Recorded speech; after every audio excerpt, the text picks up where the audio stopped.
Hello, welcome to Lackluster Reactions. I am your Lackluster Reactor, here today to go through the recap of a recent show, Mieruko-chan. Sorry this wasn't out sooner, the holidays got away from me and this is the soonest I've been able to record this, so. Anyway, I walked into the show already knowing I was going to enjoy it, and I am glad how right I was proven in the end. 100% horror and 100% comedy, as I have always billed this show. So with the show passed, it is time for the first season recap/review to send the show off as one of the best of the season, if not of this past year. But either way, let's get started, shall we? Let's start by dividing the video into 3 parts. First up, horror. When we came into the show, we all knew it was Studio Passione post Higurashi, so we had high hopes in terms of horror. And we were not disappointed. Multiple props to the original creator, Tomeki Uzumi, but Passione did a fantastic job grafting the monsters to the screen. Regardless, the monsters, or ghosts, or spirits, or whatever you want to call them, were perfectly grotesque. Each one was uniquely designed, giving watchers something new constantly, never letting them get too comfortable. Until it did, but that's another section. And you could get a feeling of discontent from each individual spirit, especially when you start realizing the appearances of most of them tend to be connected to how they died. Special mention goes to our friend in the trash bags, and the one wrapped around the pole. But the main ones, some main callouts of some of the wonderfully made spirits include the playboy with the stalker ghost dating the pretty girl with the legion of men behind her, showing the fact that these two's philandering had led to people reaching the end of their ropes, if you would. Then we have big ones, like the masked and chained one in the alleyway, or the one in the iron drum in the tunnels. These two were also among the strongest ghosts in the series, hinted to be because they suffered such violent deaths in life. Speaking of death, on that topic, we had hints of an afterlife twice throughout the series. First, we had the long line leading to a giant ghost that eats people, which seems monstrous, but considering everything, the fact that one of the times we see it is it eating a spirit we just saw have its regrets removed, it hints that this is a twisted path to one's final judgment. And then the Axeman on the train, who was slicing through passengers too, from the context we received, tried to find people who were possessed, or who died. I still speculate the woman died on the train, and that is why our monstrous friend showed up to begin with. Because his actions hint at a Reaper, which, considering the twisted universe we are dealing with, makes total sense that instead of some kind caretaker or a bone daddy with black cloak and scythe, it is a mad axeman with a Krampus sack who goes around collecting souls who do not stand in line like they should. But I would be making a grave error if I did not mention the big one, the mother of Zen Tono.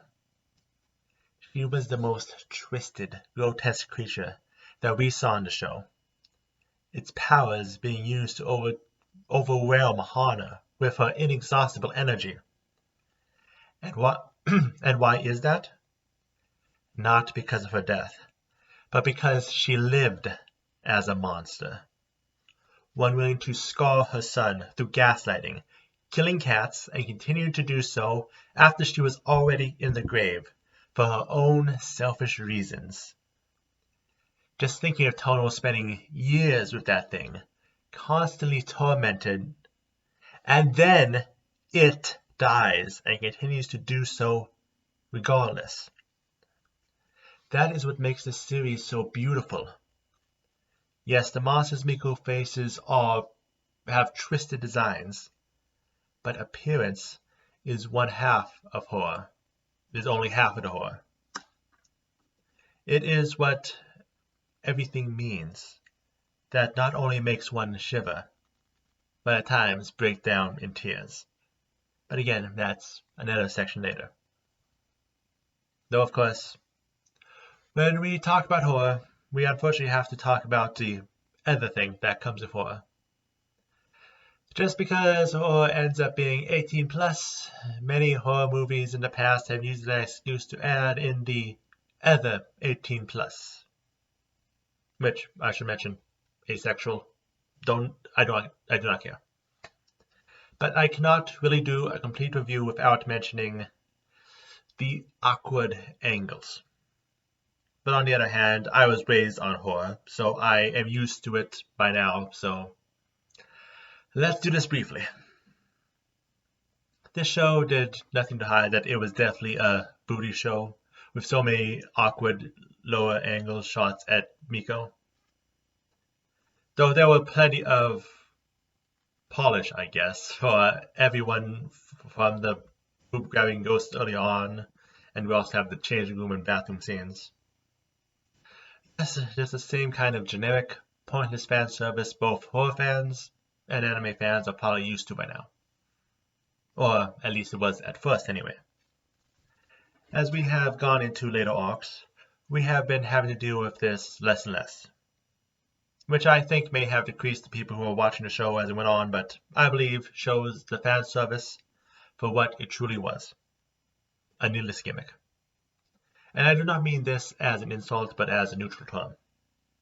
I am a visual novel fan, and an anime adaptation of visual novels watcher. 07 Expansion and Type Moon have gotten me used to newer authors performing blue, either to provide a hook to get people into their story past the horny protagonists, or until they can prove to themselves that they don't need to do so. Even now, we have, at the end of the series, we have Hana making comments about boobs, but the earliness has definitely been toned down. Of course, this provides its own problems.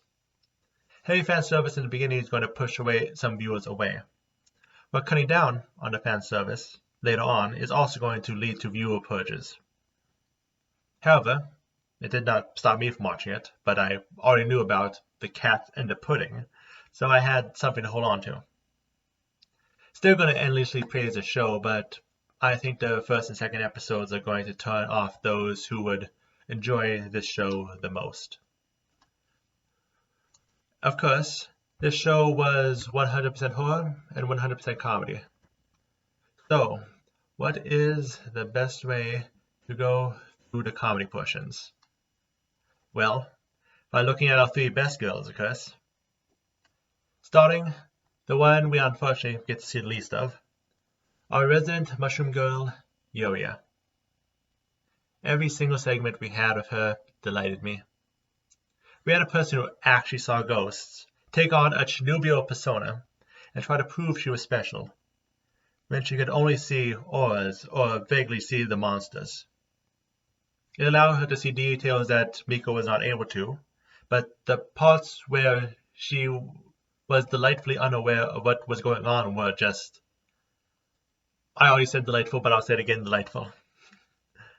Especially when it morphed from her wanting to be a ghost hunter to her actually having friends and hanging out with the girls instead of being an outcast. I believe she is the second most relatable of the girls to me, myself. But the most relatable was, of course, our constantly eating sweetheart with no off switch, Hana. She was the every girl, one who did not understand anything her friends were going through. And yet, it was done so well that she enhanced the story, instead of dragging it down like some of her predecessors in other series have done. Especially when she became Miko's reason for making many of the decisions she made, blindly trying to find a way to protect her best friend. Some moments of Hana I would like to highlight are 1. where we found out that she was immune to most ghosts because of the strong amount of life force she gave off. And 2, when a real ghost did come, a real monster at their classroom door. And the joke became serious because she was being drained. She was at the point where the constant eating became not enough, and Miko was forced to act to defend her. Which, of course, brings us to our main girl. By the way, seems many of you voted her for Best Girl of the Season. I do not do award shows, but I have to say I concur, so. As much as I relate to the other girls, Miko carried the show. After all, what the show is her living in a world of monsters she can barely understand. Not any every man off the street, not your shonen protagonists, and not your horror last girls. Her. The girl who takes the hardest route when dealing with the ghosts.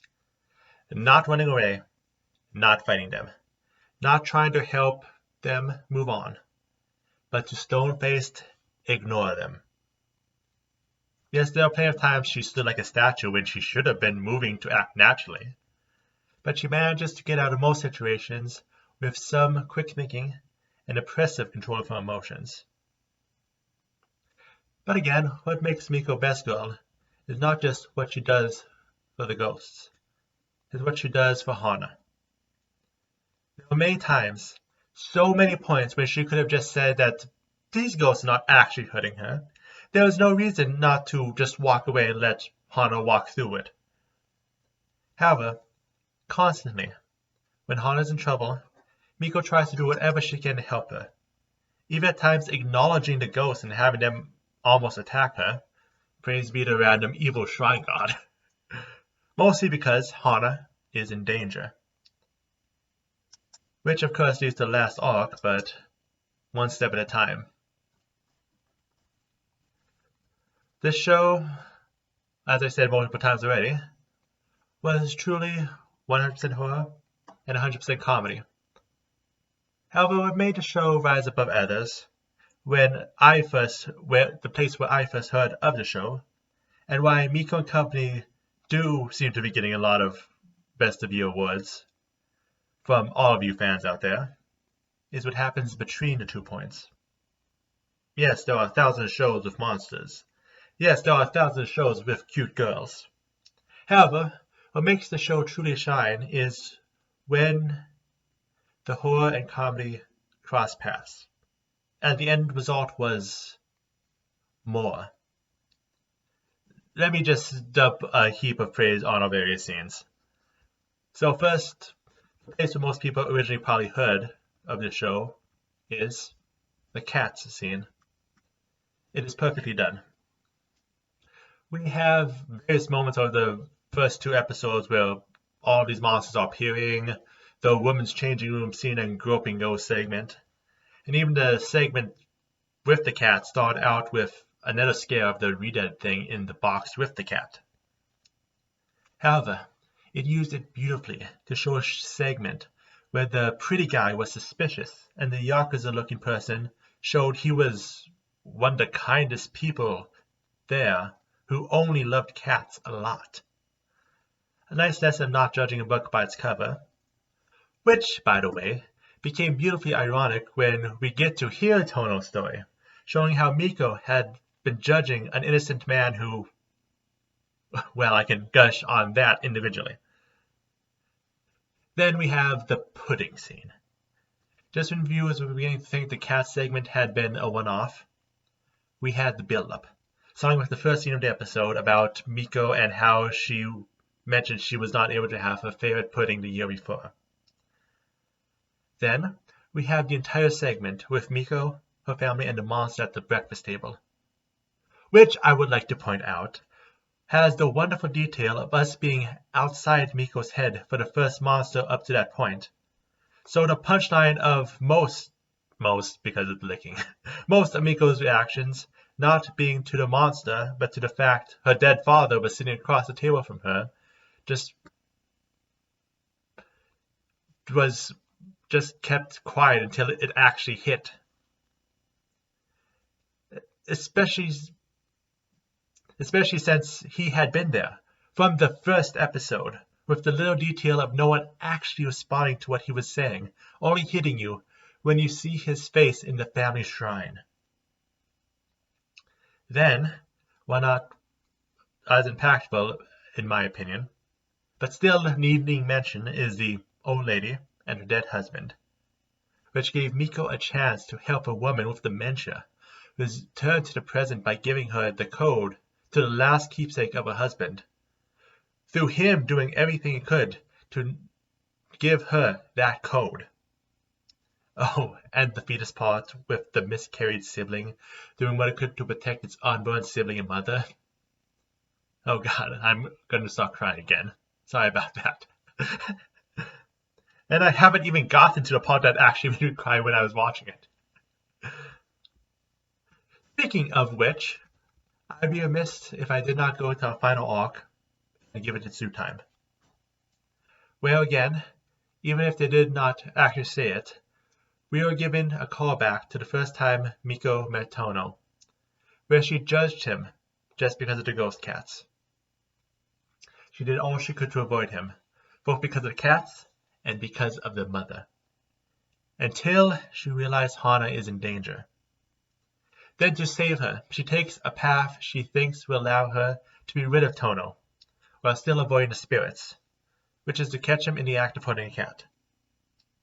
But this is my first important point, because it proves just how much of good people both of them actually are. Miko just has to let the person she thinks is hurting cats hurt one, and the person she is trying to protect is as good as saved. But she can't do that. Likewise, Tono shows his character by jumping into the street to save a cat, the only way to equivocally prove that he is not harming cats. Because why would someone who is murdering cats risk himself to save something he is hurting?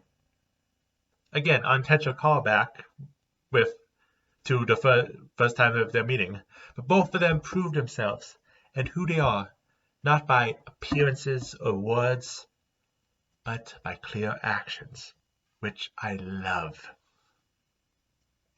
And then Miko has to make another choice. He hears about Tono's past, realizes the full extent of the monster haunting him, understands that he has been forced to go through all of his life, and she realizes she knows how to stop it, and it will also save Hana as well, but it involves confronting the ghost. After avoiding ghosts for so long, and this is not a small old man, this is the scariest, most ruthless monster she has seen up to this point. On the other hand, she still has the Shrine God's lifeline on hand. But does she want to use it? Again, she does not know what the Shrine God wants, and in the next episode she even has a nightmare about it. She knows that it's not going to end as a clean break, regardless of what the Shrine God is actually asking for. But the most important thing is, no one would know. Only she can see the monsters. Ruria can see the cats, but only Miko knows about the mother. Only she knows about Tono's past. She is the only one in the position who can actually help him, and yet the only one who would know if she turns away and does nothing. Only she will know.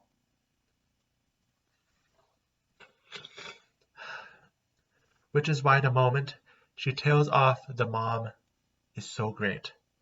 Because it is the one moment that flies in the face of the very premise of the show. Everything Miko has attempted to do to that point.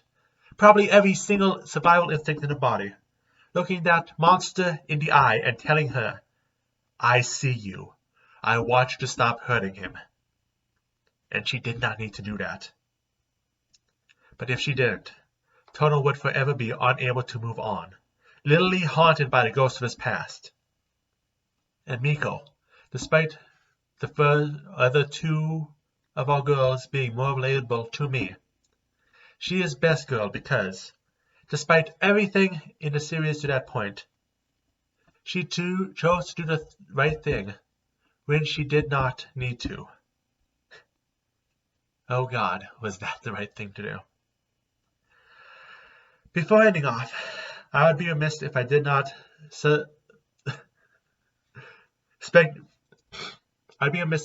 speculate on our cliffhanger once again. Because I know the Shrine God is going to ask for payment of its favors one way or another. Miko knows too, which led to her dream, but the thread is still loose, and the manga is still ongoing. So I can hold out hope for Miko having to find some way to likely survive the Shrine God, which helped her against all the scary things that have been beyond Miko's ability to stop by eating them. And Stone-Face Determination is probably not going to work against that. Will Miko be forced to get stronger to protect herself and Hana? Heck, we still don't know why she saw us seeing spirits in the first place. There is so much we can still get into in the story, and I hope we do not have to wait that long to get it. All in all, final verdict. Mieruko-chan is everything I want it to be. Awkward sexual scenes aside, I walked in expecting a show of 100% horror and 100% comedy. And again, if a word shows I do not care about can be used as ruler, others enjoyed the show just as much as I did, which all girls definitely deserved. Either way, I wait the day Miko comes back. Until then, keep your eyes out. I know I will.